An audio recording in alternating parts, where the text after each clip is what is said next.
Friends, welcome to our channel. നമ്മൾ ഇന്ന് soil clay വെച്ചിട്ട് ഒരു ട്രിങ്കറ്റ് ഡിഷ് ഉണ്ടാക്കണതിന് കാണിക്കാം. നമ്മൾ അന്ന് ഉണ്ടാക്കിയ സോയിൽ ക്ലേ ഇന്നാണ് പുറത്തെടുക്കുന്നത്. അപ്പോൾ അത് വെച്ചിട്ട് നമുക്കൊരു ട്രിങ്കറ്റ് ഡിഷ് എങ്ങനെ ഉണ്ടാക്കാൻ നോക്കാം.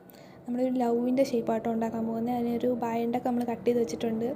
അതിനുവേണ്ടി നന്നായിട്ട് ക്ലേ നന്നായിട്ട് പരത്തിയെടുക്കണം. ഒരു ചപ്പാത്തി കല്ലൊക്കെ കിട്ടുമെങ്കിൽ ഓക്കെയാണ് പരത്താൻ. അതില്ലാത്തവർ എന്ന് വെച്ചാൽ അത് വീട്ടിൽ നിന്ന് തരാത്തവർ ഈ ബോട്ടിലൊക്കെ വെച്ചങ്ങ് അഡ്ജസ്റ്റ് ചെയ്താൽ മതി.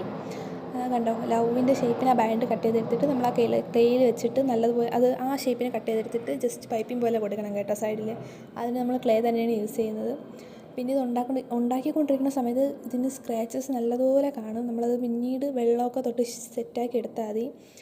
ഞാൻ അപ്പോൾ ഒന്നും ചെയ്യാൻ പോയില്ല, ഉണ്ടാക്കിക്കൊണ്ടിരിക്കുന്ന സമയത്ത് ഒന്നും ചെയ്യാൻ പോയില്ല. എല്ലാം ഉണ്ടാക്കി കഴിഞ്ഞതിന് ശേഷമാണ് ഞാൻ വെള്ളമൊക്കെ തൊട്ടൊന്ന് സെറ്റാക്കി എടുക്കുന്നത്.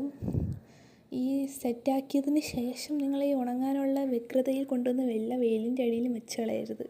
എങ്കിൽ കൂടുതൽ സ്ക്രാച്ചസ് ഉണ്ടാവാനേ ചാൻസ് ഉള്ളൂ. സോ ഇതൊരു 24 hours നോർമലായിട്ട് അതങ്ങ് ഇരുന്ന് ഉണങ്ങിക്കോളും. അങ്ങ് വെച്ചിരുന്നാൽ മതി. നമ്മൾ ഉണ്ടാക്കിയിട്ട് വെയിലിൻ്റെ അടിയിലൊന്നും കൊണ്ട് വയ്ക്കേണ്ട കാര്യമില്ല. വേണമെങ്കിൽ ഫാനിൻ്റെ മുട്ടി വെച്ചോ, അത് കുഴപ്പമൊന്നുമില്ല. പക്ഷേ വെയിലിൻ്റെ അടിയിൽ കൊണ്ട് വയ്ക്കരുത്.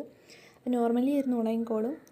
പിന്നെ ഈ വെള്ളമൊക്കെ വെച്ച് സെറ്റാക്കിയപ്പം എൻ്റെ സ്ക്രാച്ചസൊക്കെ എന്ന് വെച്ചാൽ അതിൻ്റെ സ്ക്രാച്ചസൊക്കെ ഒരുവിധം പോയിട്ടുണ്ടെന്നാണ് വിശ്വാസം. അപ്പോൾ ഇതാണ് നമ്മുടെ ട്രിങ്കറ്റ് ഡിഷിൻ്റെ ഫൈനൽ ലുക്ക്. അപ്പോൾ എല്ലാവർക്കും ഇഷ്ടമായെങ്കിൽ ഇതിൻ്റെ നാളെ പെയിൻറ്റ് അടിക്കുന്ന വീഡിയോ ആയിട്ട് നാളെ വരാം ഗൈസ്.